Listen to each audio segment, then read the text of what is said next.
Good day to all. First, a few organizational issues. Both the mayor of Teresina, Mr.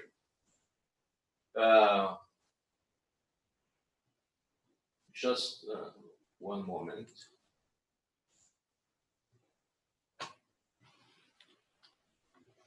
Okay, good day to all. First, a few organizational issues. Both the mayor of Teresina, Mr. Firmino Soares, and myself will be speaking Portuguese. So this introduction, as well as the section on post-COVID politics in Brazil, will have simultaneous translation into English. To listen to the English translation, you need to click the interpretation button on your screen. All other participants will be speaking English.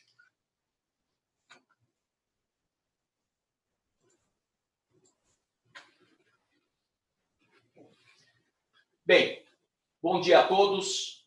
Essa é a quinta edição do evento Rumos da América Latina, um evento em homenagem ao professor Werner Baer e que discute anualmente temas relevantes para a região. O tópico do evento desse ano será América Latina pós-Covid e é uma parceria da Escola de Economia de São Paulo, da Fundação Getulio Vargas, com a Crummer Graduate School of Business at Rollins College e a AQUA Wealth Management. Eu gostaria de agradecer a todos que estão nos assistindo no momento. Bem, dentre as 10 maiores quedas da Bolsa ao longo do ano de 2020, 3 são de países latino-americanos. O pior desempenho ficando com a Colômbia, com uma queda de 48% em dólares. O segundo pior desempenho ficando com o Brasil, com uma queda de 42% em dólares. E o nono pior desempenho ficando com o Peru, com uma queda de 33% em dólares. Dentre os vários índices agregados do MSCI, o da América Latina foi o que teve a maior queda, com 37%, comparado com ganhos de 2,2% para o índice global, um ganho de 1,7% para os países do G7. Bem, qual a razão para a Bolsa da América Latina ter sido a mais penalizada durante a epidemia do coronavírus? Seria isso uma indicação de um pior desempenho futuro para a região ou apenas um ajuste desproporcional de preços que mais cedo ou mais tarde vai ser revertido?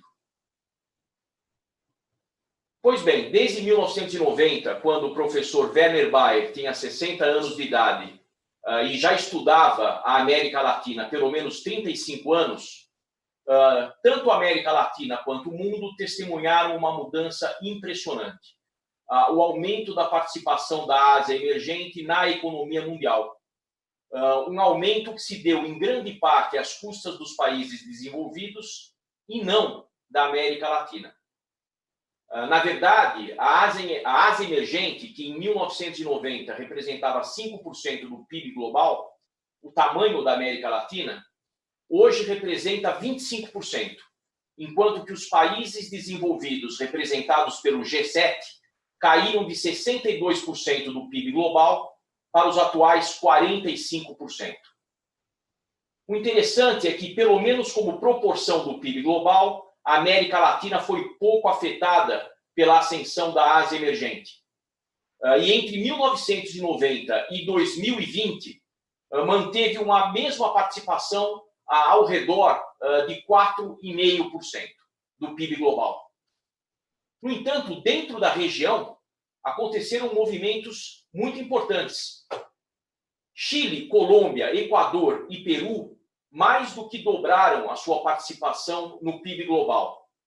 Enquanto que Venezuela e Argentina, 2 países grandes e significativos para a região, passaram pelo que nós podemos definir como uma tragédia econômica. Pois o objetivo desse evento é discutir as diferentes perspectivas para a América Latina pós-Covid e procurar entender o que pode ser esperado da região nesses anos que vêm à frente. Eu quero esclarecer que as opiniões expressas desse evento são de responsabilidade de cada um dos palestrantes e não necessariamente representam a opinião da Fundação Getúlio Vargas. Além do mais, os participantes desse evento concordaram em ser gravados e que a gravação fosse disponibilizada nos vários canais oficiais da FGV. Eu passo agora a palavra ao Eduardo Goldzal para que apresente os demais participantes e conduza a discussão. Muito obrigado pela participação de todos nessa homenagem ao nosso querido orientador, professor Werner Baer.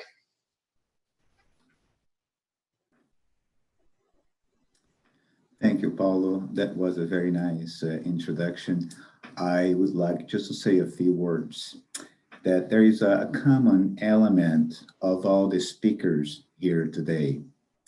We all have benefited from the teachings of Professor Werner, who was not only an outstanding professor at University of Illinois at Urbana-Champaign, but a friend of his students. So it was not uncommon for Werner to have more than 30 students under his umbrella at any given point in time.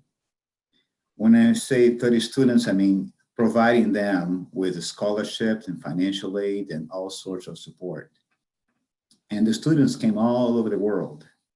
There was a large concentration of students from Brazil, Argentina, and Portugal, all represented here today. But not only that, I mean, people, students from Paraguay and Germany and elsewhere also were under the supervision or the assistance of Professor Werner.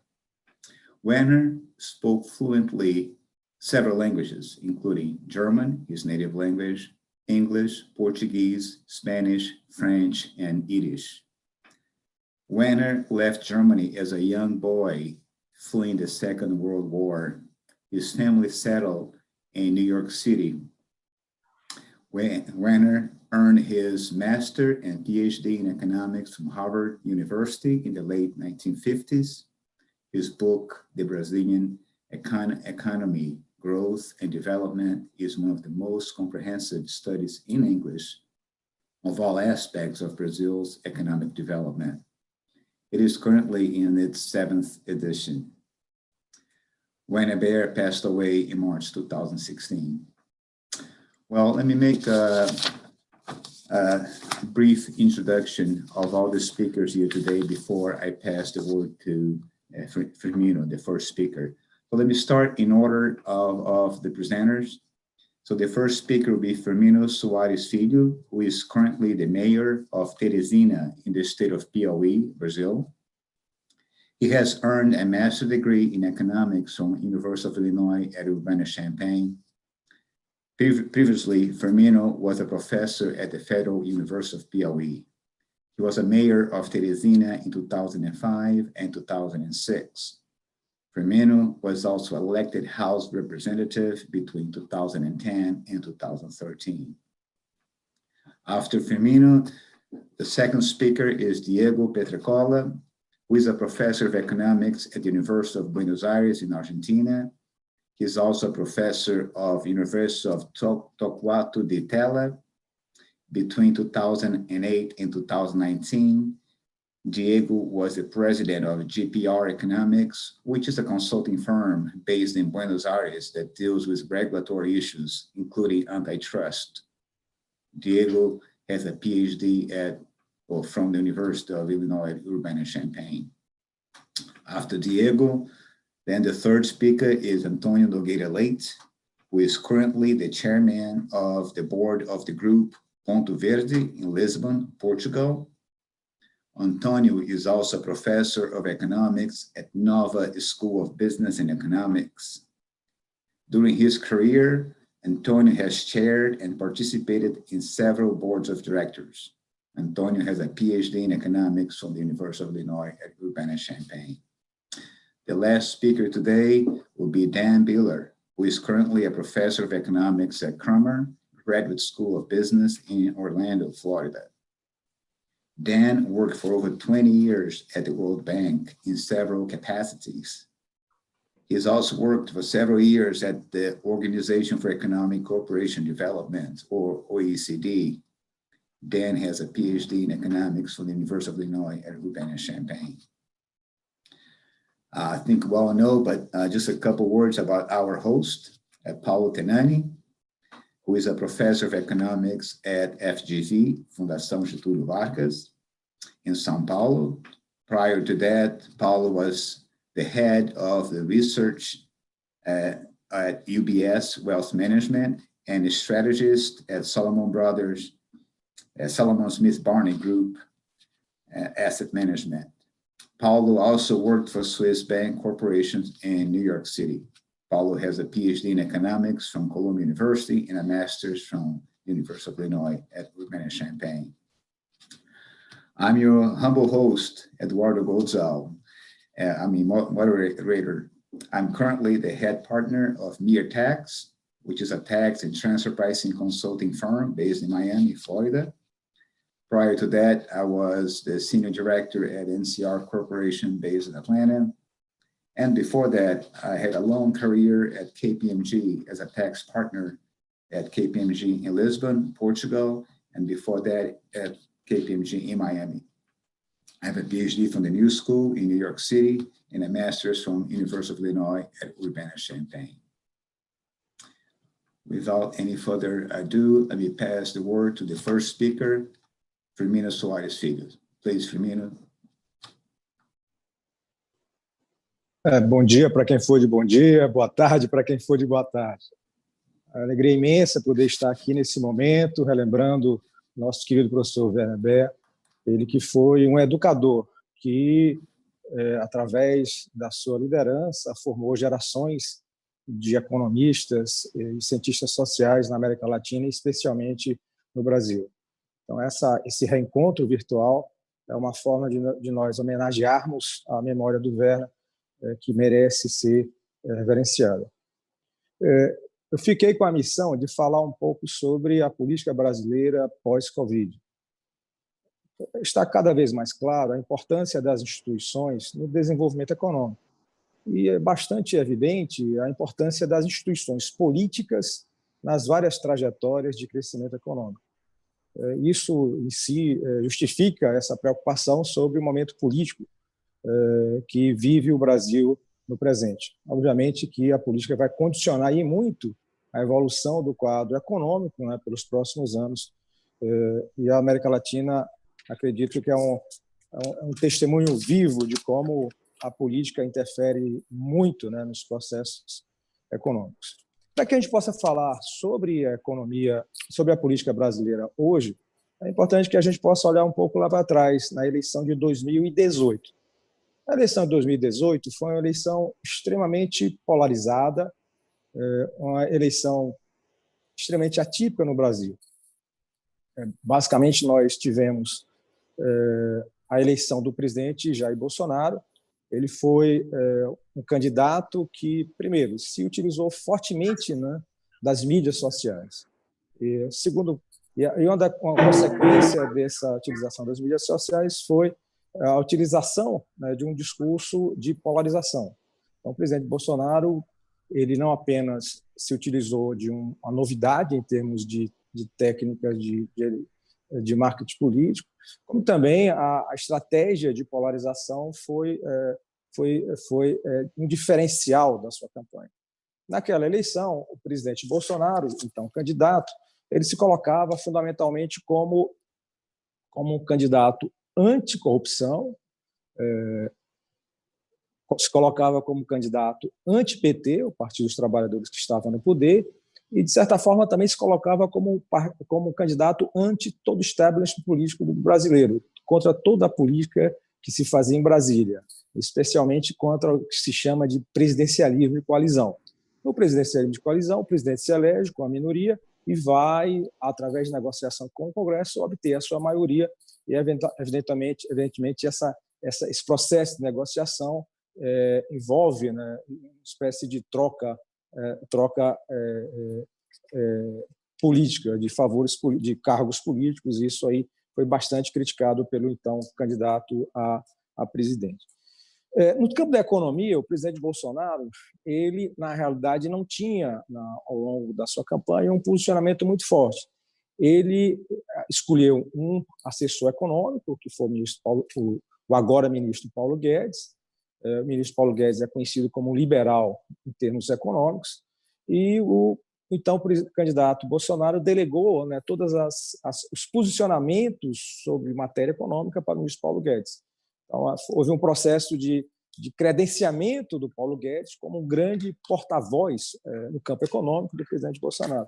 E no campo dos costumes, o presidente Bolsonaro foi eleito com uma forte defesa, né, de valores de família, valores tradicionais, valores cristãos.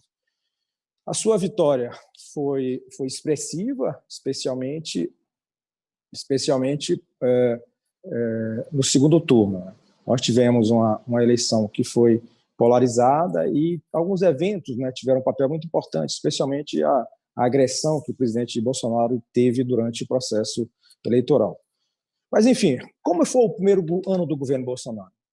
É interessante perceber que ele foi absolutamente coerente, né, com todo o seu discurso de campanha.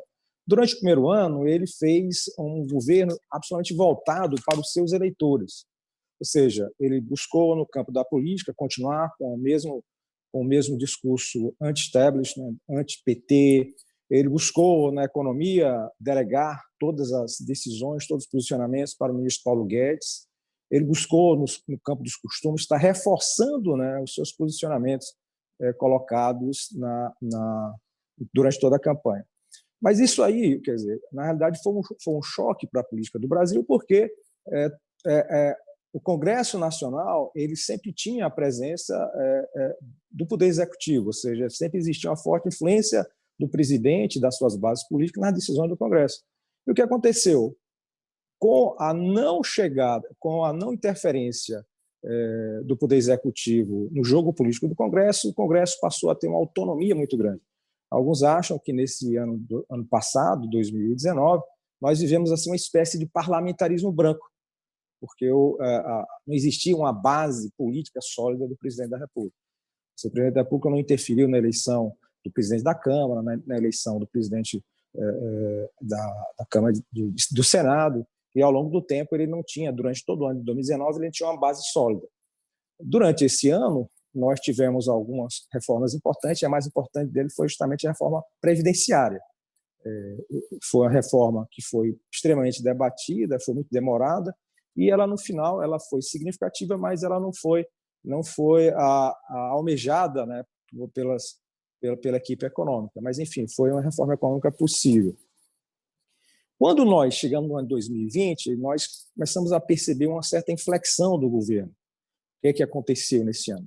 Primeiro, do ponto de vista político, nós tivemos a saída do ministro Sérgio Moro, que representava no Congresso, digamos assim, uma ala política que combateu muito, né, especialmente na justiça, o governo do PT. Nós tivemos, na sequência, também tivemos o aparecimento da Covid, né, e o posicionamento do presidente teve consequências também no mundo político. Primeiro, o presidente, a rigor, não, de certa forma, delegou o enfrentamento da Covid para estados e municípios. O Ministério da Saúde assumiu um papel não de liderança nesse processo, mas, ao mesmo tempo, o presidente Bolsonaro e o Congresso Nacional exararam um conjunto de medidas para amenizar a crise econômica. Então, no enfrentamento da crise sanitária, o governo federal não esteve à frente, mas esteve à frente do enfrentamento, né, das consequências econômicas. Então, essas duas ações tiveram repercussões. Primeiro, houve um desgaste do presidente Bolsonaro, especialmente nos centros urbanos, mas, segundo ponto importante, houve um crescimento da popularidade dele, especialmente nas áreas mais rurais, por conta do auxílio emergencial. O auxílio emergencial foi uma renda que foi repassada para todos aqueles do setor informal durante todo esse processo, uma espécie de renda mínima. E isso alavancou muito a gestão, a popularidade do presidente Bolsonaro nesses setores que, anteriormente, especialmente na região Nordeste, que não era muito favorável à imagem dele. Então, o presidente Bolsonaro sai fortalecido desse processo, politicamente e popularmente, mas houve também uma outra mudança importante no Congresso. O presidente, a partir desse ano, ele já passou a ter uma presença, a formar uma base de sustentação política dentro do Congresso Nacional. Ou seja, já retornou, de certa forma, a esse presidencialismo de coalizão. Nós estamos quase concluindo o ano, e se a gente olha as reformas que foram realizadas esse ano, basicamente quase nenhuma de grande relevância. Nós tivemos aí a lei do saneamento, que fez um avanço nesse setor, nós tivemos aí o processo de privatização que está andando lentamente, mas nós não tivemos reformas importantes, como, por exemplo, a reforma tributária, não tivemos reformas importantes, como, por exemplo, a reforma administrativa, nem a revisão do Pacto Federativo, que são compromissos assumidos desde o ano passado. Então, as reformas tão necessárias para que nós possamos falar, por exemplo, em ajuste fiscal, elas não foram bem sucedidas nesse ano. Houve uma interrupção, né, desse processo de reforma. O que é que a gente pode esperar para o futuro, né? Esse é o grande desafio, né? O governo Bolsonaro está chegando já no final do seu segundo mandato, e pelo ciclo político, o nosso presidente pode ser candidato à reeleição, e é natural que, nesses 2 últimos anos, ele esteja extremamente preocupado com sua popularidade. Ou seja, é importante perceber que isso deve afetar o comportamento, né, político do governo. Então, nós temos cenários que são prováveis para os próximos anos. 2 grandes cenários. O primeiro cenário, as reformas que foram prometidas, que até agora não entregues, elas vão ser aceleradas e vão ser feitas de forma a atender, né, as demandas do mercado e, portanto, evitar esse crescimento explosivo da nossa dívida pública, né? Quer dizer, esse ano o Brasil já tinha um problema grave em relação à dívida PIB, e após os gastos desse ano, o aumento do déficit fiscal esse ano, por conta da Covid, essa dívida está com um comportamento explosivo. Então, mais do que nunca, é necessário que essas reformas possam, de alguma forma, sinalizar para o mercado um caminho de ajuste no futuro. Então, essa é uma possibilidade. E o presidente, eventualmente, pode fazer com que essas reformas sejam aprovadas, porque ele já consegue uma maioria significativa, tem uma base parlamentar suficiente, né, para garantir a aprovação dessas reformas. Agora, o ponto negativo é que, eventualmente, essas reformas elas podem trazer algum tipo de impopularidade para o presidente nesses últimos 2 anos. E a ameaça que o presidente vai ter é que a não realização dessas reformas podem comprometer, né, o desempenho econômico do seu mandato nos últimos anos. Então, esse é um cenário, né, um cenário possível que a gente tem que analisar com muita frieza. Um outro cenário possível é o presidente Bolsonaro, ele preocupado com a reeleição, ele não radicaliza nas reformas, faz algumas reformas mais moderadas, algumas reformas não tão profundas assim, cede um pouco aos pedidos da classe política, comprometida sempre em gastar mais, em realizar mais, em investir mais, e nós temos uma sinalização ruim para o mercado. Então, acredito que esta é uma possibilidade também bastante plausível. Então, o governo Bolsonaro tem, nesse futuro, esses 2 caminhos. Ou ele radicaliza nas reformas, e acredito que nós vamos ter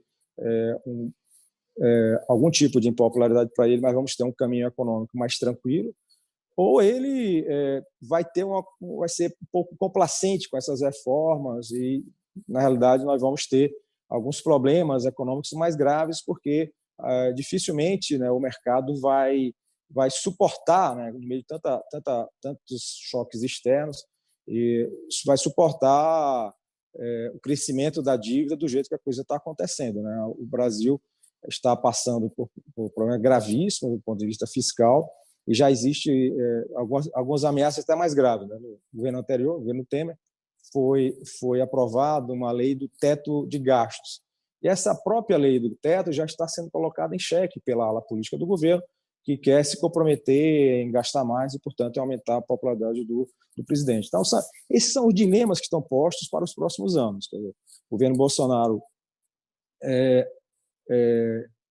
está numa encruzilhada, entre fazer reformas profundas, arcar com a impopularidade já num período que é quase pré-eleitoral, ou fazer reformas superficiais, buscar algum tipo de popularidade fácil, ou ir, eventualmente, arriscar um desempenho econômico não tão sólido no final. Então, esses dois cenários que estão abertos. E a discussão vai ser, basicamente, acredito eu, dentro da equipe econômica, vis-à-vis a classe política, a sustentação política do presidente da República. Nós vamos ter duas eleições importantes, que talvez definam essa agenda, que é a eleição do presidente do Senado, que vai ser feita agora em fevereiro, e assim como a eleição do presidente da Câmara de Deputados. Esses dois postos são fundamentais para que nós possamos antever, né, o que vai acontecer, né, com a política lá em Brasília e, portanto, o que vai condicionar que cenário, né, nós vamos ver realizado nesses próximos anos. Enfim, temos que ser otimistas e acreditar que a classe política brasileira e o próprio presidente liderando essa classe política possam conseguir fugir desses dois cenários, que não vai ser uma saída fácil, mas, enfim, é importante que eles possam fazer boas escolhas para que a gente possa ter o Brasil de volta a alguma perspectiva de crescimento, que a gente possa ter algum tipo de segurança fiscal para que a gente possa sonhar, né, com o retorno a um crescimento sustentável. Eram basicamente essas palavras, esses pensamentos que eu queria colocar à disposição. O momento é de muita dificuldade e tudo isso envolto, né, nessa crise em todo o planeta, né, que obviamente traz consequências, né, para a nossa economia e condiciona, né, todas as nossas expectativas de futuro. Então, alegria grande estar aqui vendo todos os nossos apresentadores, né. Nós já nos conhecemos há algum tempo e o tempo passa e algumas décadas atrás nós nos encontrávamos, discutíamos essas questões. Enfim, é uma alegria grande poder fazer isso agora, homenageando aquele que foi o nosso tutor lá atrás, o nosso querido Werner. Então, um grande abraço a todos vocês e um abraço, né, para todos que estão nos vendo e que mantêm esse interesse na nossa querida América Latina. É uma região com muitas adversidades, mas é uma região que tem muito charme, que tem muita magia, e que é exatamente por isso que está atraindo a atenção de todos que estão aqui nesse momento. Um grande abraço e boa tarde ou bom dia.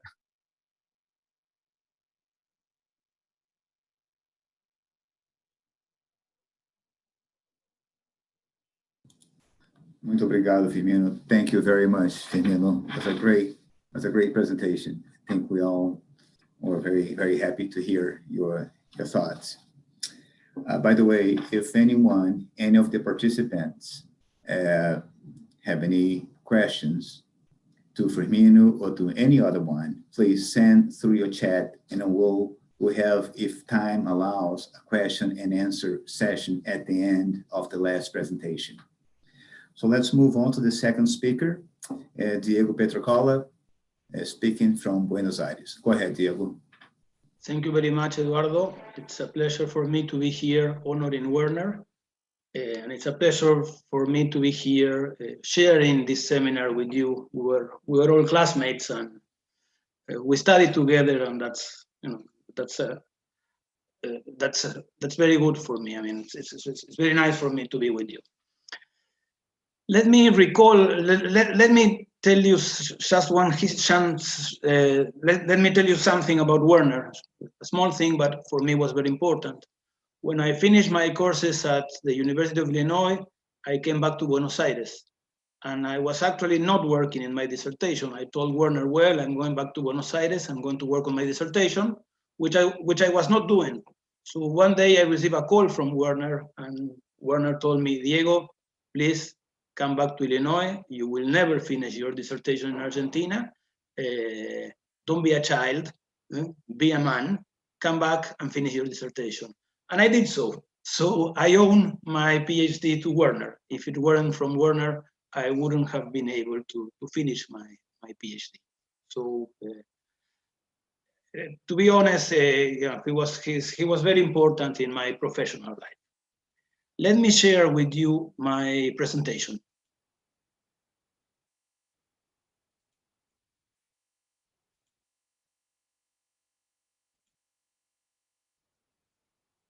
I have divided my presentation in 3 stages.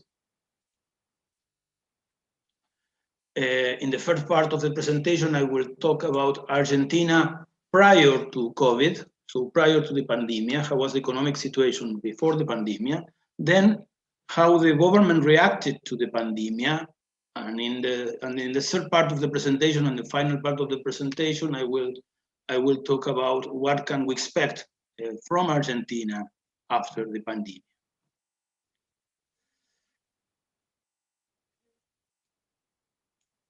Here you can see, in this graph, you can see real GDP in Argentina since the early 70s till last year.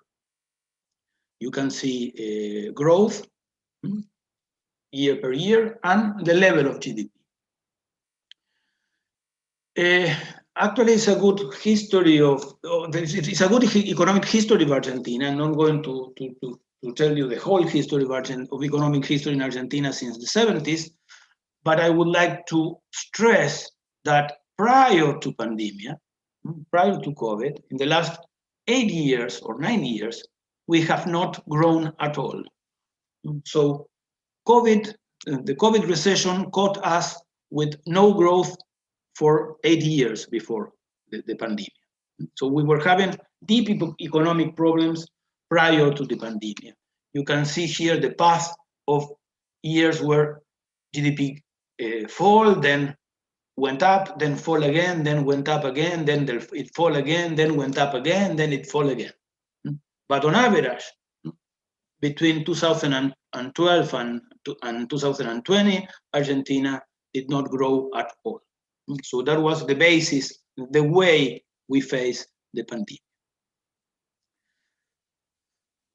Let me show you one of the main problems we have in Argentina, and we have been having for decades. And you probably all know this. Most of the countries in the region does not have the level of inflation we do have. In the last 5 years, our average rate of inflation was 35%, which is extremely high. We are accustomed to this. It reminds me to the 80s. In the 80s, when we started to study economics, all of the panelists that we are here today started to study economics in the early 80s. In the 80s, we had that problem in Brazil, in Argentina, Bolivia, Paraguay, etc. Chile, Peru. They all managed to cope with high inflation. We did not. So the pandemic caught us with 5 years of an average of 35% of inflation. Let's look at GDP per capita. This is impressive. Look at the level of GDP per capita we have today. It's the same level we had in the early 70s. So in 50 years, we were not able to increase GDP per capita in real terms. We have the same level of GDP per capita that we have in the early 70s. It went down, it went up, it went down, it went up, it went down again. But if we compare the early 70s to today, there was not growth in GDP per capita. That means we lost 50 years. 50 years without economic growth in GDP per capita. Let's look at the levels of poverty. Level of poverty measures as percentage of families or population below the poverty line. Today we are reaching 50%. We are almost in the 50%. We are reaching the same level of poverty we had in the 2001 crisis, and much higher than in the crisis we had in the late 80s when we had hyperinflation. So today poverty is higher than in hyperinflation.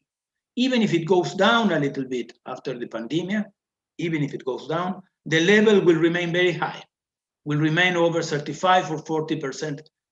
So the floor will be very, very high, even if we recover. And compare this level of poverty with the level of poverty we had in the early 70s. In the early 70s, the level of poverty was below 5%. So after 50 years, we had no growth in GDP per capita. We were not able to cope with high inflation, and the levels of poverty went from almost nothing to 50%. So that's the reason, that's the history of Argentina in the last 50 years. Obviously, if you don't have increase in GDP per capita and you have an increase in the level of poverty, income distribution worsens. So we also have today a worse distribution of income than we had in the early 70s. So that's the context in which we had to face with the pandemic. What did the government do to manage with pandemic? The main short-term objectives or goals were to avoid social collapse, which was already a problem before the pandemic, and to avoid companies' massive bankruptcy.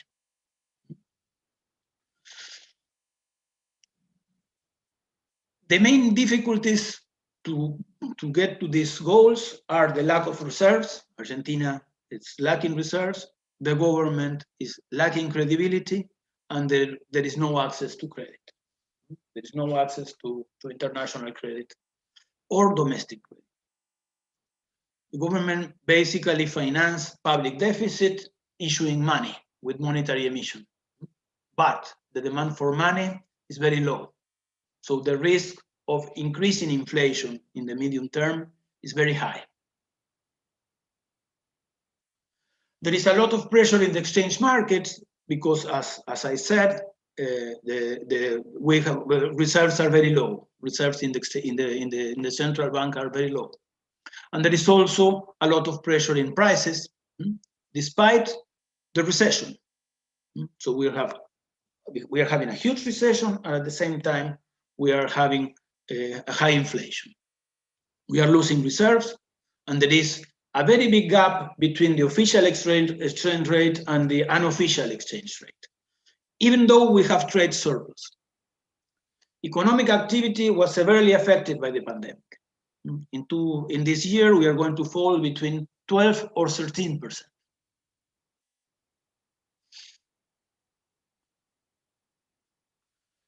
Let's look at how the economy reacted to pandemia. Let's look at the end of the graph.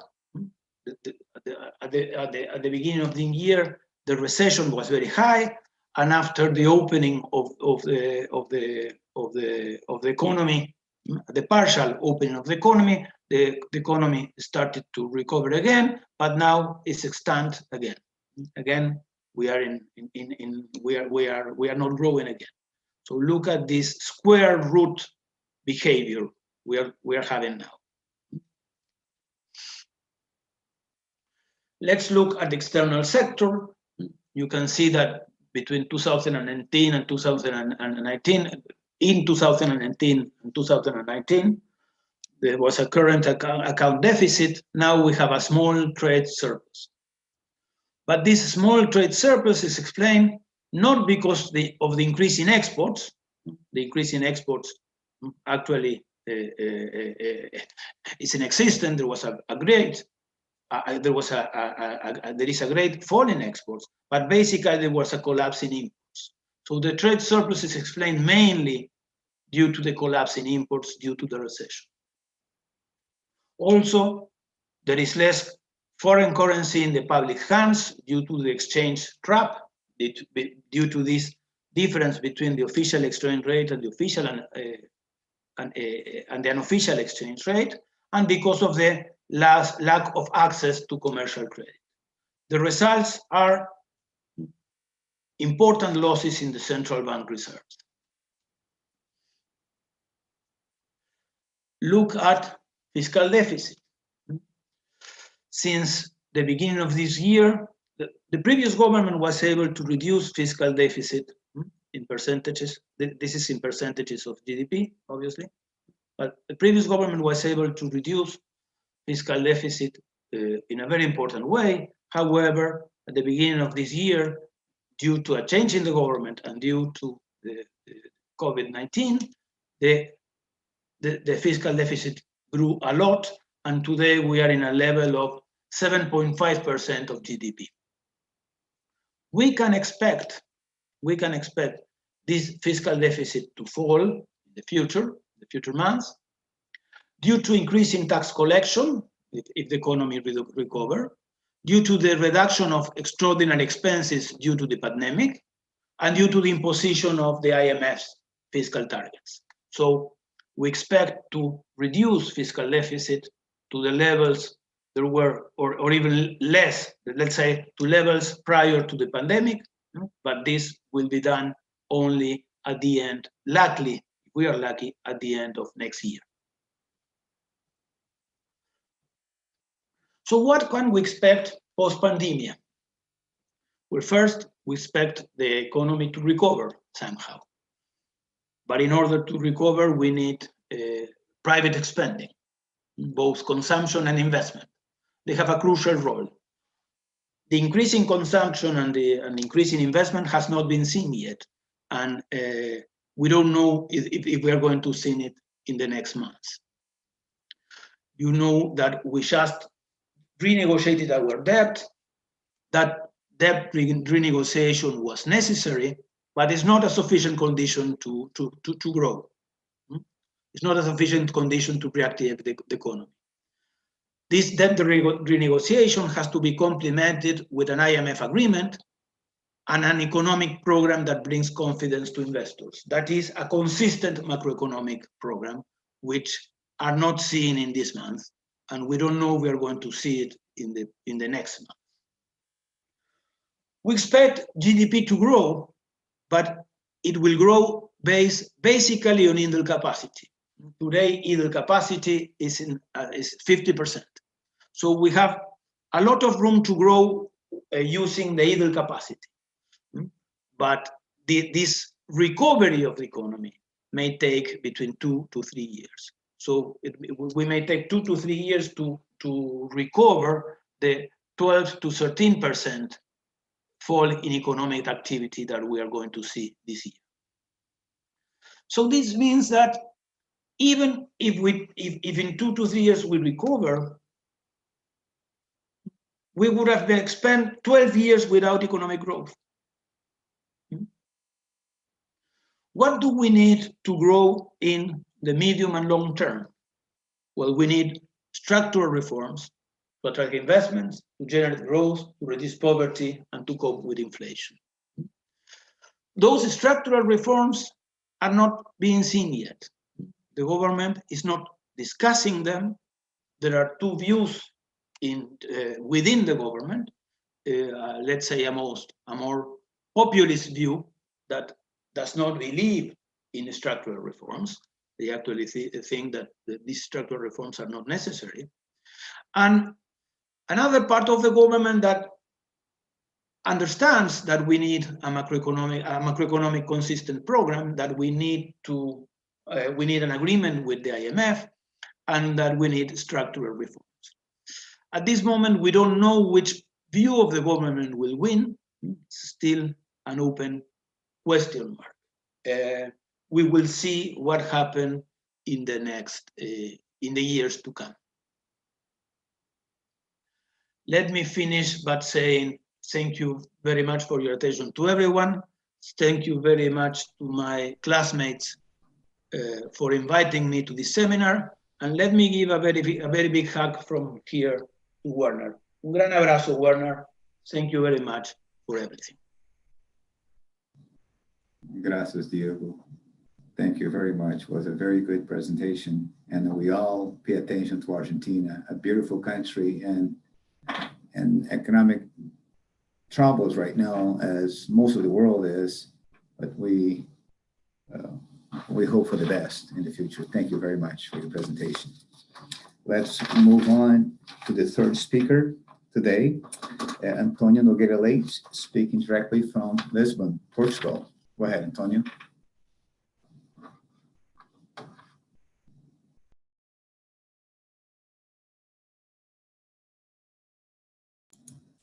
Antonio, I think you're muted.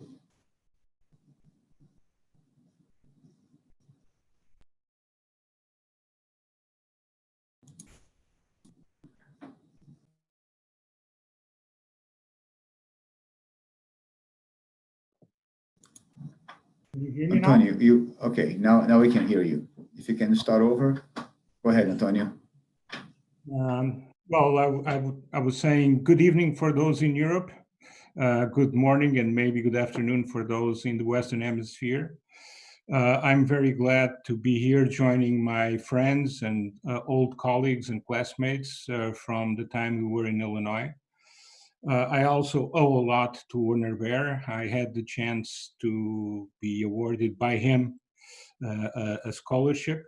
I didn't work directly with him, and he knew that, but he still provided for part of my first year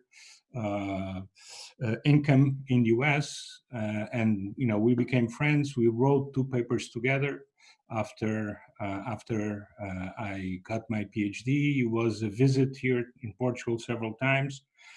And he was a wonderful person that used a lot of his resources on behalf of others, and we all benefited from that. We are all friends. We have been friends for many years, but we were also friends because of Werner. And so from here, I would like to also send him a hug, as Diego just said, and as Diego just did. It was, it was really a deep moment for me. I have very, very good remembrance and very good idea of everything that Werner did for a lot of people, hundreds of people over the decades. My view, I'm supposed to bring the view from Europe. Just to start by saying that here we are used to, when we talk about Europe, we talk about European Union, and oftentimes we talk about the Eurozone. So we are very centric in a way. When we use the term Europe, we don't mean the continent. We mean a lot of times the currency zone, and sometimes we mean the whole of the 27. We used to be 28, but now Britain is on its own. And basically, we talk about the group because a lot of the things that happen in each of the countries is determined by negotiation at the level. We basically, just for those that are not aware of the way the European Union works, there are plenty of bodies and institutions, but there is one thing. We have the council. That's where the prime ministers meet. And that's where we take the most relevant decisions. We need one voice. And so we have a chairman that is not representing any country. Right now is Prime Minister Michel of Belgium. Still remember when Henry Kissinger said that the problem that we, the US, have with Europe is that we never know who we should talk. So now we have somebody for them to talk. Of course, a lot of talk goes on with the prime ministers, but Europe needed a voice. We also have a commission. That's the technical part, and all countries have commissioners. So that's the executive branch of the union.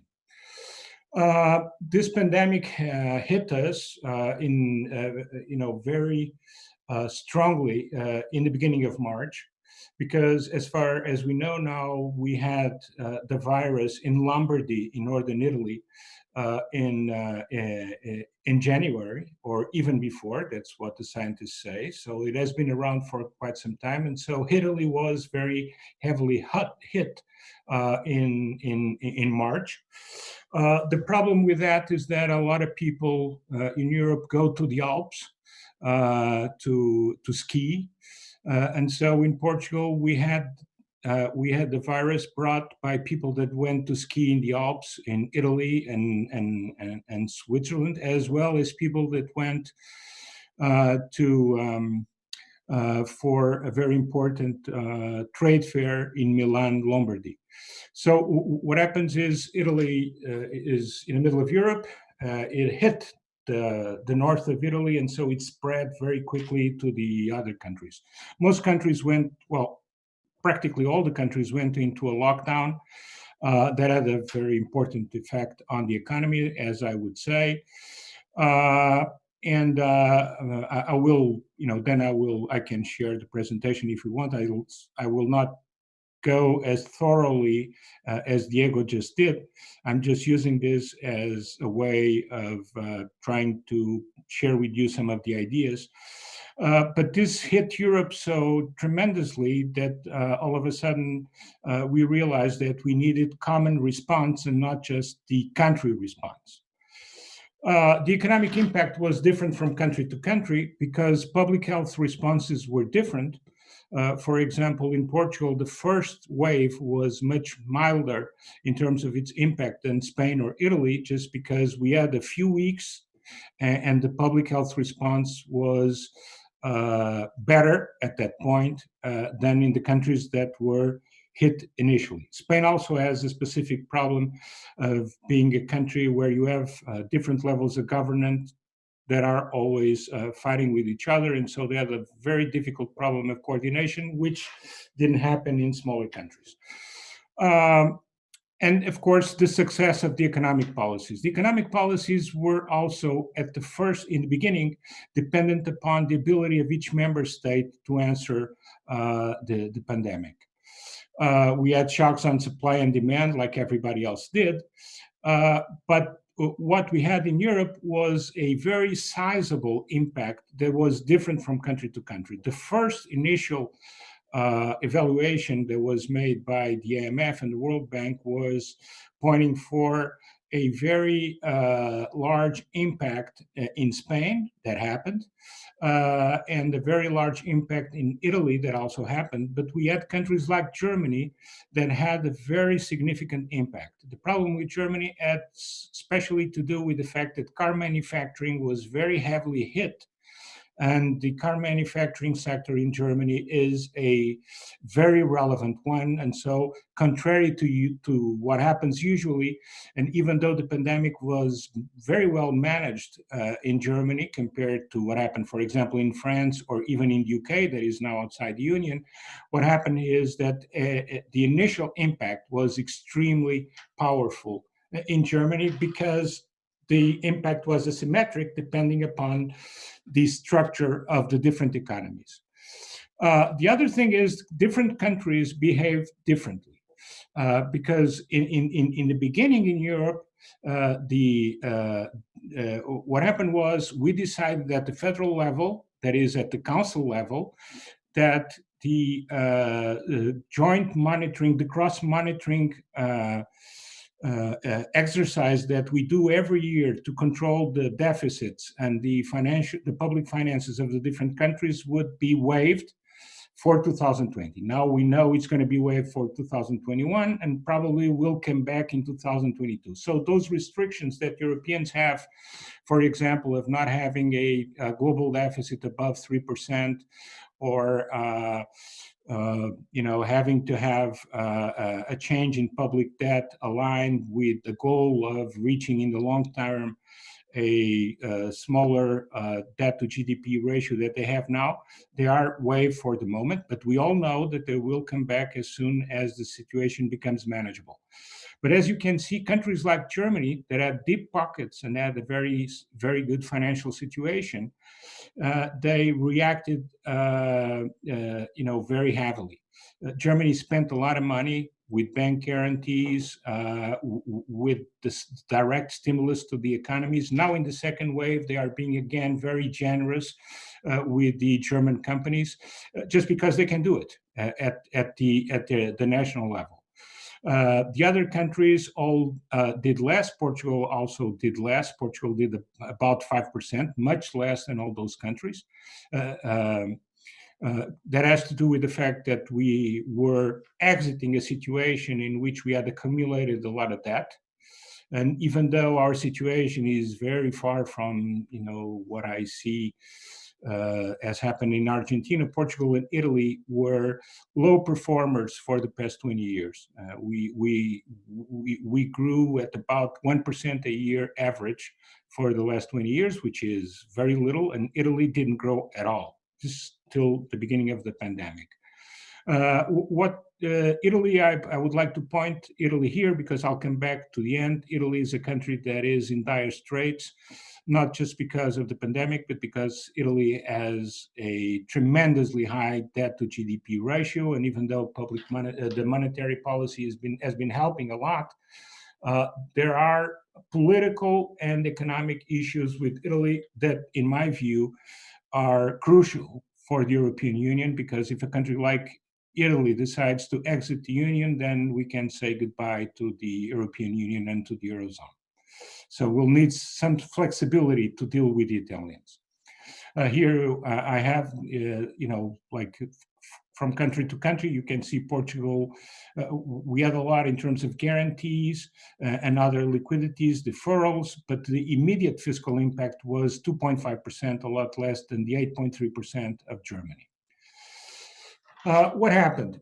Well, the European economies, these are the projections made by the Commission that were out last week. And basically what we can see is that, even though differences were important from country to country, the euro area as a whole had a fall in GDP of 7.8%. And it's expected, depending upon, of course, what happens with the pandemic, it's expected that we'll bounce back more modestly in 2021, even though those projections, we assume, most of us, do not really reflect the problem that Europe is living right now with the second wave of the pandemic that has forced countries to go to a lockdown. Some of them did, others did not, but have curfews like Portugal and Spain and Italy. Some are practically locked down like France and Ireland. And this, of course, will impact in the economy. What will happen in 2021 will depend on a lot of other things. We see that our performance is worse than in the United States, not because of the initial hit, but especially because of the secondary, of the effects of the second wave that are somehow taken into account and that has been very burdening in Europe, because you have to remember that in Northern Europe, we are, everywhere, we are past the middle of autumn, and it's very cold and people are all inside north of the Pyrenees and the Alps. I have a few things here that I will skip because I want to abide to the 15 minutes. But I want to say that, and this is the thing about Europe, we were able to, all the countries were able to work onto a framework to speed up recovery after the pandemic is, in a way, managed. We basically have, as always, a multi-annual financial framework, which is of about 1 trillion euros. 1 euro is about $120, so this is about $1.2 trillion. And we also created a recovery fund. This is very important, and I'll spend some time on this just to say the following. It's the first time that some common project is financed by the Commission, not by contributions of each member state. This is a first step towards mutualizing the public finances of Europe. We are like the United States in terms of a single currency, but we don't have a federal government with a big budget. We have a federal government with a very small budget. But this is the first time that people assume that the Commission itself will look for the funds in the markets to finance this, what we call the Recovery and Resilience Fund. This is basically going to be devoted to enhance the recovery of the economies and stimulate the economies, and also to help deepen Europe's investment program in two areas, which are basically the ones in which we're going to invest about half of all of this. One is digital economy. So we'll have in both government and with private corporations. And the other one is the circular economy. As you probably know, Europe is the leader in terms of attacking the causes of climate change. And also, taking care of the environment. And we, to take care of the environment, we need to make our economy more circular. And so investments are going to be done both in the renewable energy, where Europe is also the leader in the world, and also in the circling of the economy. And the other thing that is a consequence of the crisis, we want to limit as much as possible the dependence upon the Chinese to recycle the residue that we do in our companies and even in our homes. So an idea of more autonomy, more resilience is also part of the deal. But we're talking about 750 billion that are going to be spent over the course of the next few years. The capital will be repaid in in 30 years, approximately. This was approved in July. Today, as we were speaking, that's why I got some nuisance and I interrupted maybe Firmino. I just got the news that the European Parliament approved the package, the 750 billion, was approved today and will be now ratified at the national level. This is a problem because three countries, Hungary and two other of what we call the Visegrad countries, which are basically Poland, Slovakia, Slovenia, and Hungary, are trying to bargain for some more for themselves, and the parliaments are, at least shown to be not so convinced of approving this. But in the end, we talk about three small countries, and what happens in Europe when Germany and France root in the same direction. Usually, the things happen.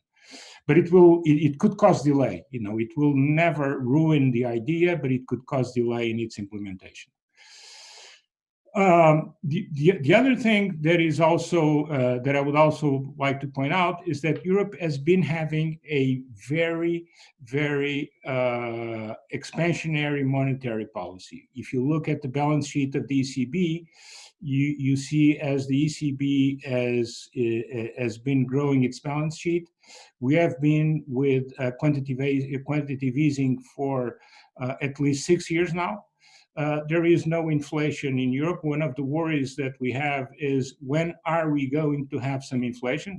And for us, inflation is necessarily below 2% a year. So it's part of the treaties that countries should not have inflation above 2% a year. But the problem is that some countries have had negative inflation. This clearly creates a problem, because it also creates a problem in the banking sector. But the monetary stance is very expansionary, and it will become expansionary because it will be used to help the economy, and also to deal with the problems of public debts in a few countries, notably Italy. To finalize, and not to go much longer than my friends and colleagues, I would like to say two things. We have the instruments. The economies will certainly bounce back, but when will depend upon the end. I wouldn't say the end of the pandemic, but turning the pandemic into something that is manageable and that does not really create extensive problems in the economy as it is doing in Europe right now. The second thing has to do with the fact that the situation of European countries is very different. Of the larger countries, there is one country that is clearly a worry, that is Italy. Italy was the most pro-European country in terms of the polls that were done regularly and are done regularly in Europe about what do the citizens think about Europe. The Italians were the most pro-European, and now they are divided half and half. And this happens because Italy used to be a powerhouse, an industrial powerhouse in Europe, and has been a laggard for the last 20 years. And on top of that, they're going to end up 2020 with a public debt to GDP of above 155%. Even though it's mostly financed by Italian institutions, the fact is that even with very low rates, even if you're seen as an interesting issuer with reasonable ratings, 155% of GDP is a problem unless you can move forward. This program that we have was a concession by Germany. Internally, there were a lot of people in Germany that were totally against this, as we call in Europe, this 750 billion bazooka. But the reason was that we couldn't let Italy go. And therefore, of course, other countries will benefit from that. Portugal will benefit a lot from that. We have a GDP of 200 billion euros, and we'll be receiving 6 billion euros per year until 2020 net, 2030. And of course, this is a problem. When we go back to normality, we have to deal with these very large imbalances, and Italy is the major problem. The Spanish are doing everything they can to reach the same situation as Italy, but that's another story because they started this period with much sounder public finances, especially with a much lower debt to GDP ratio than Italy. Finally, the other thing is, and to finalize, the relation with the United States. The relation of Europe with the United States was bad over the last few years. The United States were our main ally, at least when dealing with the other blocs. With President Trump, we had a lot of fistfights. America is no longer, was not seen in Europe as a reliable ally as before. So it's very important to see what will happen now with the new presidency. Also because there are a lot of things that are important. One of the things that is very important to the Europeans is climate change. And we hope that we can work with the Americans based on science and not on the permanent denial of what's obvious, because there are so many externalities in terms of pollution and in terms of degrading the world where we live, that we need the Americans to then try to convince the others, including Brazil, of course, that it's worth spending time and investing in saving the planet. Thank you very much. Thank you to all, and I thank a lot, especially Paulo Tenani and Eduardo Golzal, that have been since the beginning organizing previous and this tribute to Werner Baer. Thank you very much for having me. Thank you, Antonio. Great presentation. I'm sure there will be follow-up questions to you.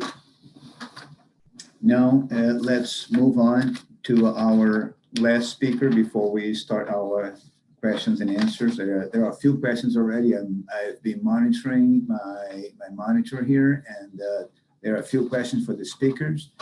So go ahead, Dan Biller, on the U.S. economy. Thank you very much, Eduardo. First of all, I'd like to thank Paulo Tenani for this effort that has been doing in honor of Werner Baer. That is definitely a very deserved honor for his importance to all of us, but his openness to Latin American and European economists, and the last time I was talking to him about this, he was telling me that he was actually expanding even to Asia as well, which is great. And my story with him, of course, is a little bit different than the others here, because I actually only got to know Werner after I joined the PhD in Illinois. But having said that, coming from geology, geophysics, he welcomed me already before through, at that time, exchange of letters, which was always very, very gentleman and very welcoming. I also want to thank Eduardo for moderating so brilliantly this session. And I hope I will keep myself in my allotted 15 minutes. Now, I won't present or go through a PowerPoint presentation, even though I did something similar before in June 2020 at Crummer, but I will be referring back to it. And the reason is that I thought it would be a very good opportunity now to review what I had discussed back then, and I'll be referring to this to you as we look at the U.S. economy and the lessons, potential lessons to be learned by Latin America. So I remember back in June 2020, it seems like a long time, but it's not so long time ago. The big discussion was the shape of the recovery in the news. So what would be the shape of the recovery? And there were what I would call the love shape. Some people believe that the recovery would be L-shaped, meaning there would be a drop in economic activity and flattened out. Others believe there would be something like a U-shape, which would be a drop in economic activity, long line, flat line, and then a recovery back later. And some believe that would be V-shaped, really just a matter of lockdowns and nothing else. So the economics would drop and then come back right away. And others were raising for a W shape, with would be in line with the first or with a double hit Corona impacting the economy, but also a fairly quick recovery. I was quite surprised with the result of our little survey, because I thought that everybody would go for the U shape. That was my favorite shape, but actually it was quite evenly divided between L, U, V, and W. I thought that I would present something to you that may convince you that the U shape is more likely than other shapes.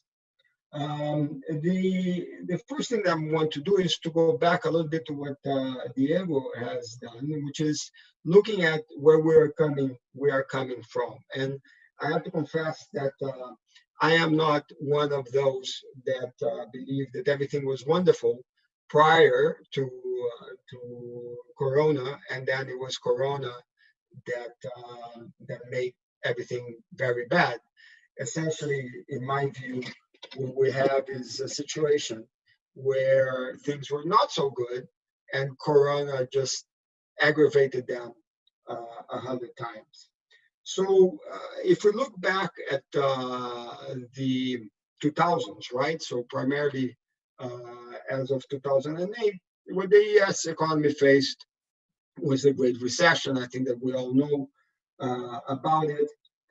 And responded this with economic incentives, or a bailout of around $1 trillion, which was at that time about 7% of the US GDP. And this is already a huge increase in liquidity in the market. Now, the response to this essentially became primarily a recovery economy, in some aspects doing better than others. I mean, one of the aspects that the economy didn't do so great was the economic growth. I mean, after 2008, probably after 2010 or so, economy grew on average about 2.5% in the US. Then as the current administration took shape, the economy was growing at around 2.3 on average, so a little bit less than before. Of course, the big advantage of the current administration was that unemployment was below the natural rate of the long-term natural rate of unemployment. It has been coming down since 2008 after the peak, and ultimately at around 2017 it was equal to the natural rate and fell below the natural rate. So people were happy with that, and this didn't translate into a whole lot of inflation. I mean, inflation, if you look at the data, was hovering around the symmetric target of the Federal Reserve, the central bank, around 2% or so within the band. So this is the situation that we arrived. I remember back in the World Bank, when the new administration took office, I was asked to write a short note, one pager, on what do I thought that would be the new administration. And my main message was, for me, the current administration would be, in terms of debt and deficit, similar to Reagan administration back in the 80s, meaning expect the US debt to GDP ratio to continue to increase and deficit probably to continue to stop the trend of diminishing and actually going back to a more spend type of government policy, even though it was unclear that we were in a recession. So I was expecting an expansionary fiscal policy without a very clear recession after 2015 or so, or 2012, 13. So in that sense, I'm happy to report that I was right. I mean, fiscally, I think that I put it right on target. My main doubt there was what would happen to trade. And trade is a major issue. Trade has been a major evolution, I think, in the global economy. Trade, for example, openness to trade back in 1946 was around 15% of GDP. So we're measuring exports and imports as percentage of global GDP. And now it's around 60% in 2018. So this was a major change. What would happen to trade, could be a major issue in the global economy. Essentially, the US, because of its size, is an open economy, but it's about 28% of trade openness in terms of trade to GDP ratio. Other countries like China, India, the EU are a lot more dependent on trade than the US. The US is a large, very large domestic market base. We had the trade interventions that we all know about it. I was expecting a lot more impact on the inflation side, but apparently the real impact came about on the growth side. So if we go fast forward 2019, January, something very strange happened, which was in this environment of an economy not doing great, but not doing so badly, the Federal Reserve, the central bank of the US, decides to actually keep interest rates as they were, so the federal fund rate. And it announced in one of its decisions that very early on in January, if I'm not mistaken, back in 2019, that it's unlikely that the federal fund rate would change in the course of 2019. Well, with something like this, one of the two, either the Federal Reserve is looking at an upcoming recession, or it's not acting so independently. And I remember back in summer of 2019, there was even a tweet from President Trump that the head of the Federal Reserve, it's worse than the Chinese. No, of course, President Trump sends a lot of tweets, but it's not every day that we hear something like this or read something like this, particularly in the case of a president that he himself chose for the post. So what happens when the U.S. economy arrives to the pandemic? Early January 2020. Interest rates are virtually already very close to zero. The U.S. almost doesn't have a lot of maneuver in terms of monetary policy. Of course, the U.S. deficit and debt to GDP ratio continues to increase. The big difference now is that countries like China, Japan, Russia are not so willing to finance the U.S. deficit anymore because interest rates are so low, and the Fed begins to essentially finance in the U.S. deficit by money supply a lot stronger.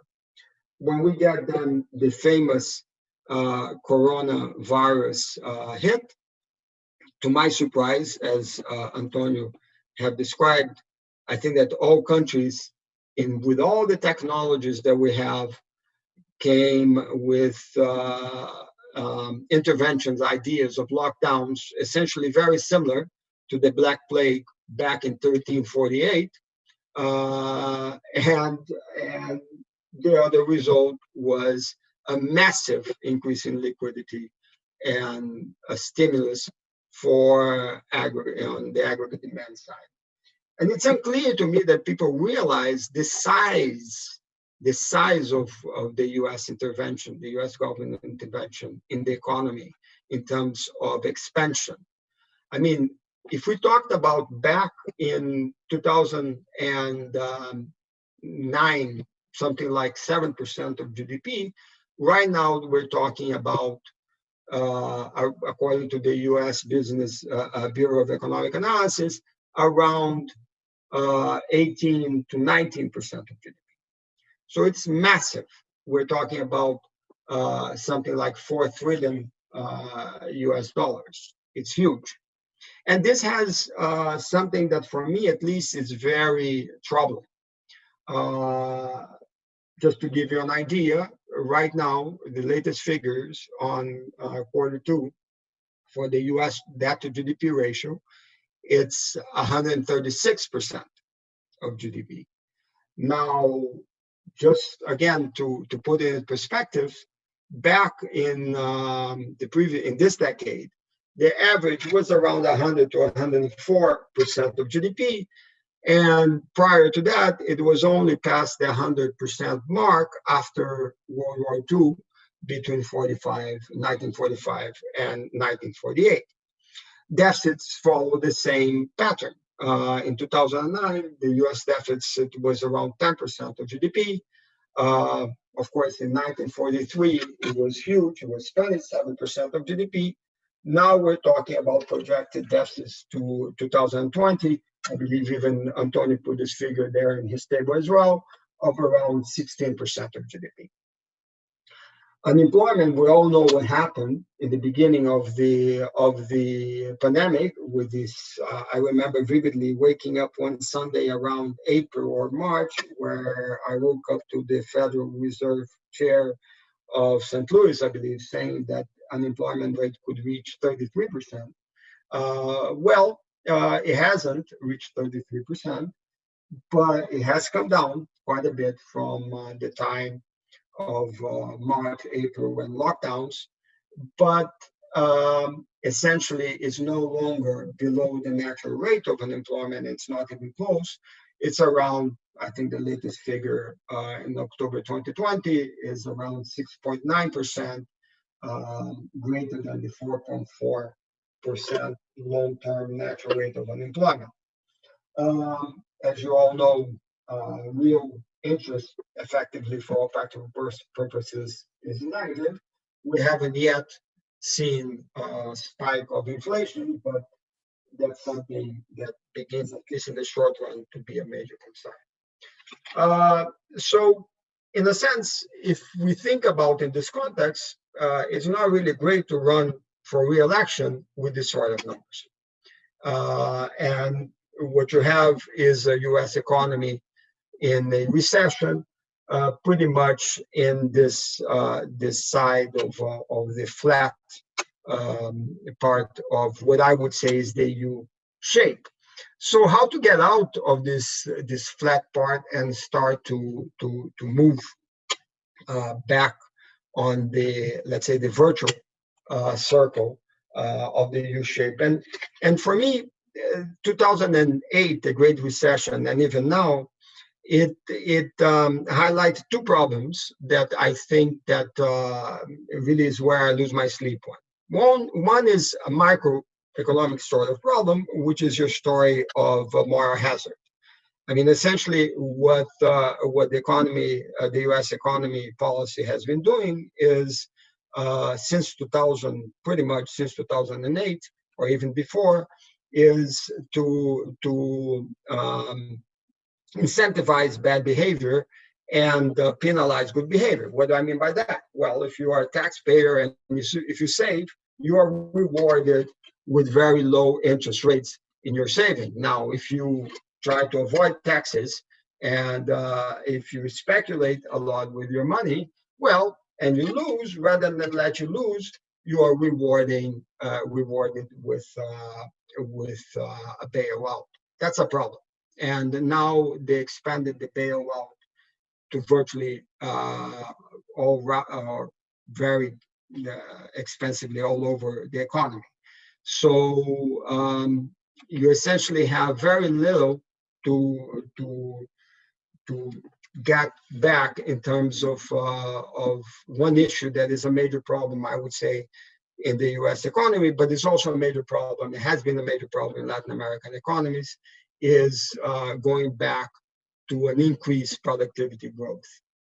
Productivity growth in the U.S. economy was positive and has been in the 80s. There was major productivity growth in the 90s, but since 2010, it has been going down with a little bit increase recent. We really need to find ways of getting this productivity growth back on track if we are actually thinking about getting out of this recession in a sustainable manner. The other point that I would like to raise, of course, is that I don't think that a debt of 136% and continuous deficit, as the U.S. is having, is sustainable for the economy, particularly in a situation where productivity is not growing significantly. So if we move back to Latin America a little bit, I would say that this is a challenge for most economies. This is a challenge for Brazil. It has been a challenge in a recent study by the Getulio Vargas Foundation as well. It's very interesting to see the Brazilian economic sectors compared in terms of productivity to major economies in the world, and essentially Brazil only surpasses in all sectors, agriculture, manufacturing, and services, India. But it actually loses, of course, to China and to Mexico, and naturally it loses the largest economies in the world. So my message would be trying to find ways of making these monies that are going to households work for increasing productivity. In the case of the US, I think that a very good opportunity that has been missed is to have something as a GI Bill that stimulates ex-soldiers to go and study and get human capital in a new economy. In the case of Brazil, I mean, you have conditional cash transfers that could be used, which, as far as I know, they are not being used. The second thing is that we really have to avoid this moral hazard. I mean, otherwise, as a populist, it may be very good to inject a lot of money in the economy, but ultimately, saving and paying taxes should be better to a society than running debts and speculating and being bailed out. Thank you very much. Thank you, Dan. Thank you for your presentation on the U.S. We still have time. There are several questions to the speakers. The first one, let me start with one from Mrs. Teresa Castillo. So what are the long-lasting effects of COVID for the service industries? Should governments invest in retraining for those workers? Well, I'll add my quick comment, and then please, the other panelists, feel free to comment on that. So anytime we talk about service industries and the whole COVID, I believe, it's my personal view, that it's one of the industries that could benefit from that in terms of increasing productivity. As Dan mentioned in his presentation, productivity growth has been kind of flat in the other industries. It's very hard to measure productivity growth in the service industry, but I think that's one of the areas that COVID will affect tremendously. It will be a jump in productivity in the service industry. We doing this meeting virtually using Zoom is a testament to that. I think in a lot of sectors we'll see a little jump in productivity due to COVID. Microsoft just announced 2 weeks ago that its worldwide labor force will be all virtual from now on. So there will be no going back to the office. That has massive implications for commuting, purchasing, the way people go about their daily lives, the way that people shop and interact with each other. So there will be titanic movements in the service industry after COVID that will not go back to the normal. Now, should the government retrain those workers? I believe the private sector will take the lead on that. Anyone else would like to comment on this?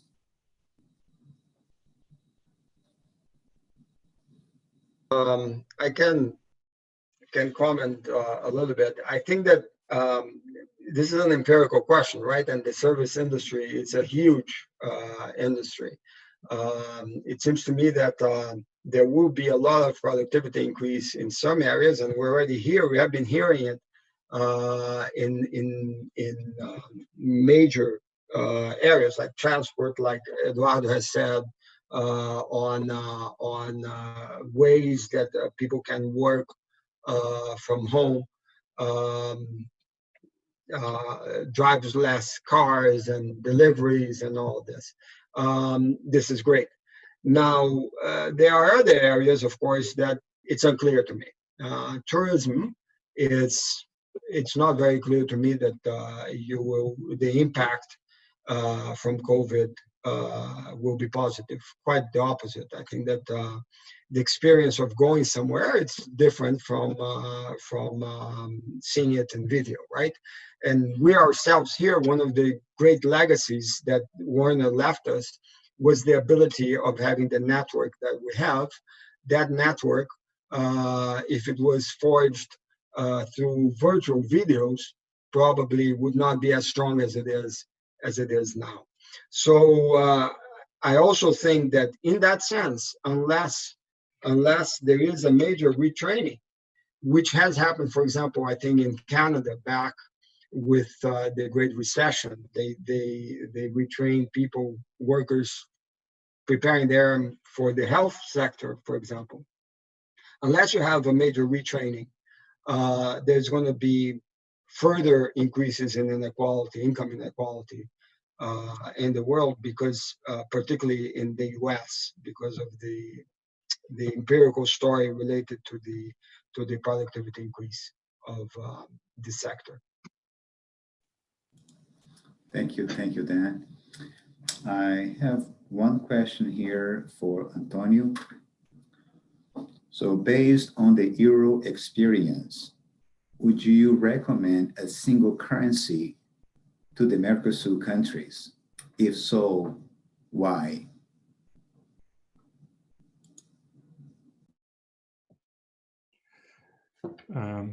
Well, a single currency has a lot of benefits, but is very hard to maintain, in the sense that countries will have to pass on some of their autonomy to a higher entity.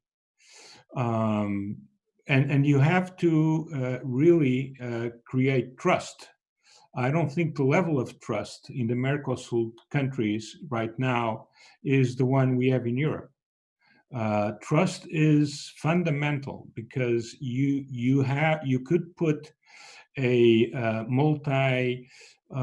as we have a surveillance framework. It works if people are in good faith and if people really trust each other.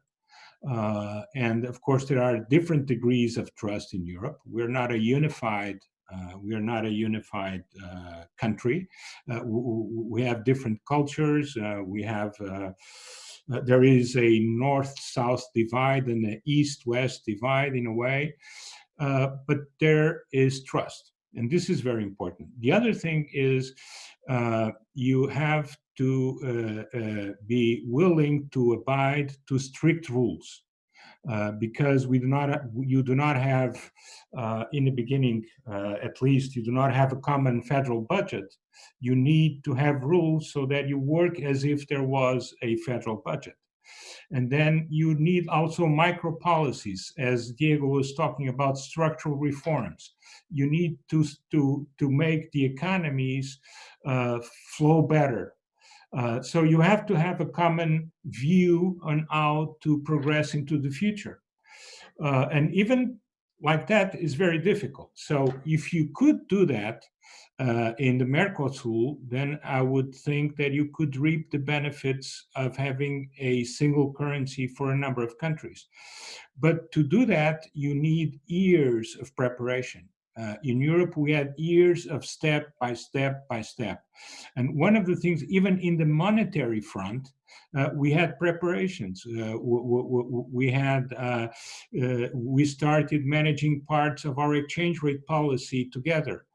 We started having common inflation targets for all the countries. So we didn't do it at once. It took time.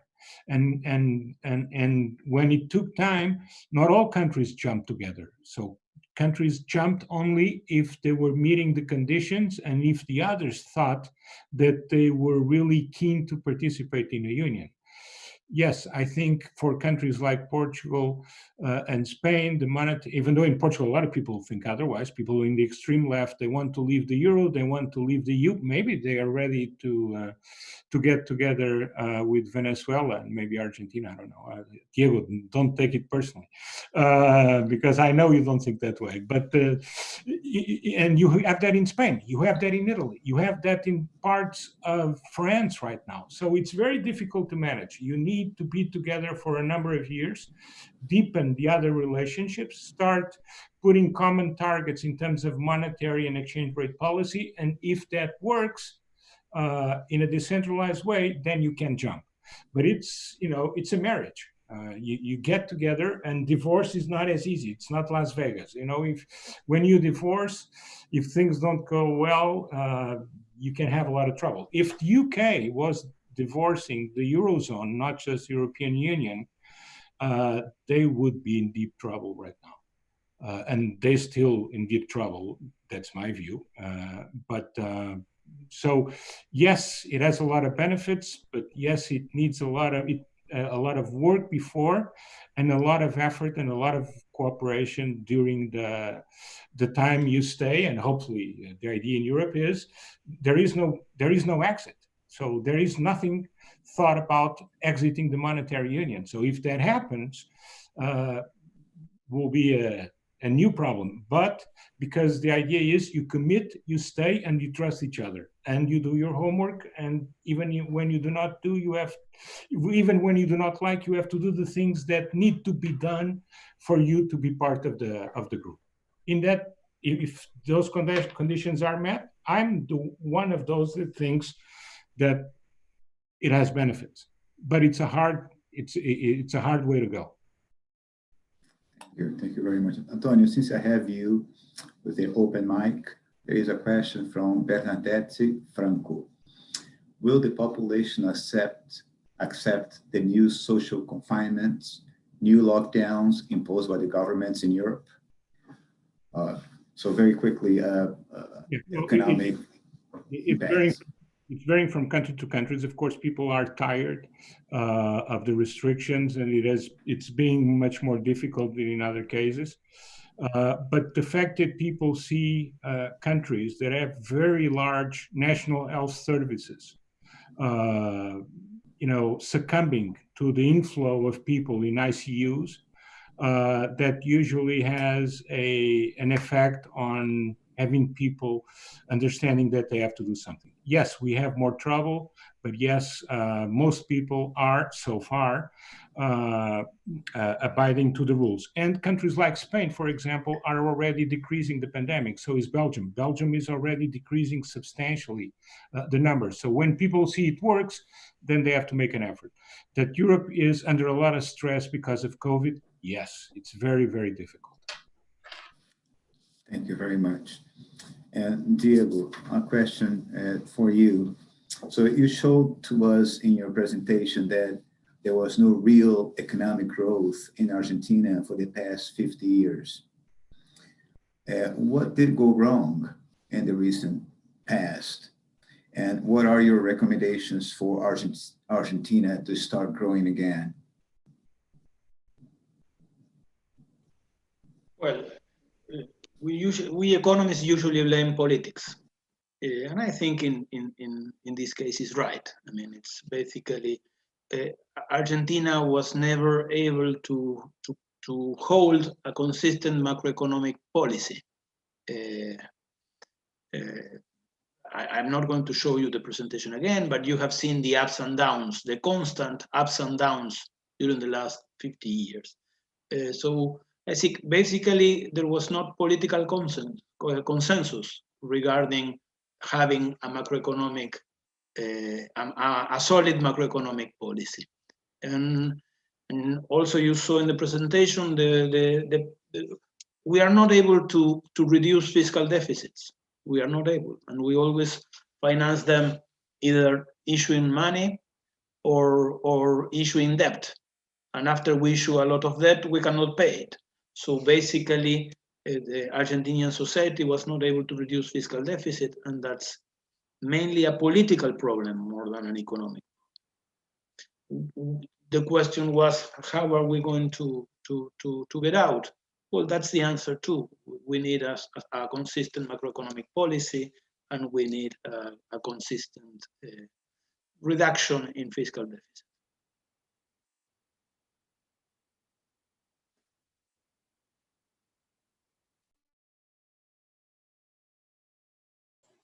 Eduardo, you are mute. Oh, thank you, Diego, for your answer, your comments. I have a question from Dan Biller. Is there a possibility of a massive depreciation of the US dollar in the near future? Some say even up to 35%. What is your opinion on this? Well, massive depreciation, it was very interesting because I actually, if you look at the US dollar euro rate, and I think that this is very much related to the liquidity that the US government has put in the market here.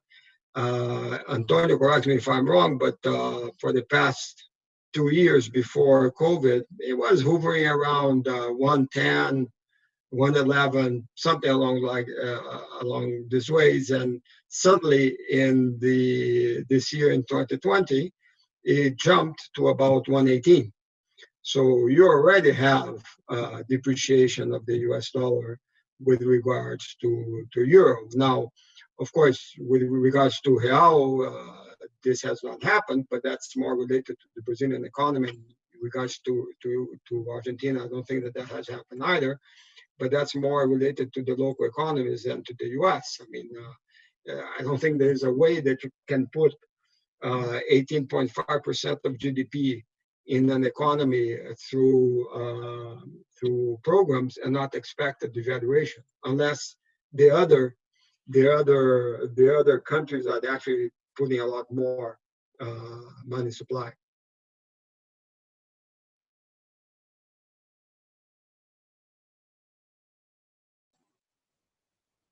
Eduardo, you are muted.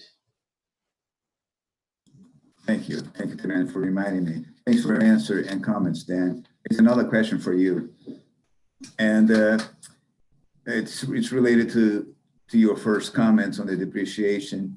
So, in your view, what would be the inflationary pressures in the developed world, U.S., Canada, Japan, Europe, Australia, due to the expansionary fiscal and monetary policies driven by COVID?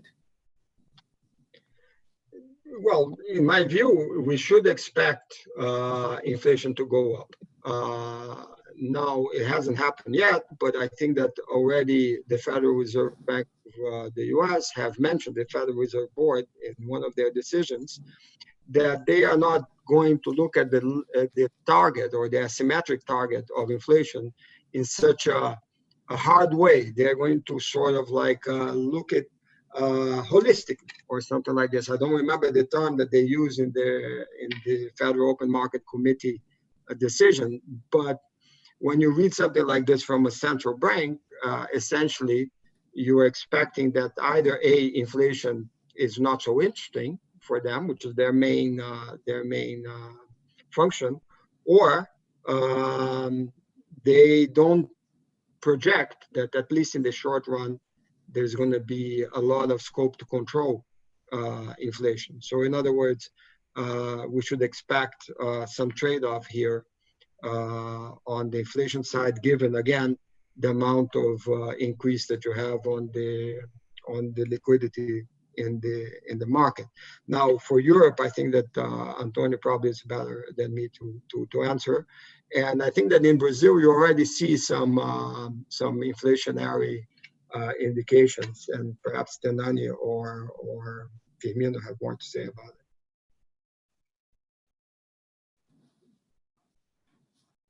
it. Thank you very much. Go ahead. There are no inflationary pressures in Europe, and the problem is that we don't see them. The problem in Europe is we are looking to have some inflation, and people are worried that even though we expect some for next year, about overall 1%, something like that, we don't see it. And it is worrisome that we have a deflated economy in monetary terms. So for now, it's not there. Of course, we have some guys that say that we're going to have hyperinflation. It's totally impossible. But they're there. They keep saying that. Our point is, when we have 1%, we'll be very happy. Yes. Thank you very much. We are about to conclude our webinar, and I would like to thank everyone for participating. I think it was very insightful comments and presentations. I'd like to thank you, everyone who have joined us, and for all the panelists, thank you very much. Thanks to Tenani, Paulo, Tenani, and FGV for hosting this. I'd like to remind everyone that this is the 5th edition of the webinar in the memory of our dear Professor Werner Baer. And next year, 2021, we'll have the 6th edition of this, either in this format or something very similar to this, but this will continue on for the years to come. I'd like to thank everyone. Thanks, Paulo, Tenani, and FGV for hosting this.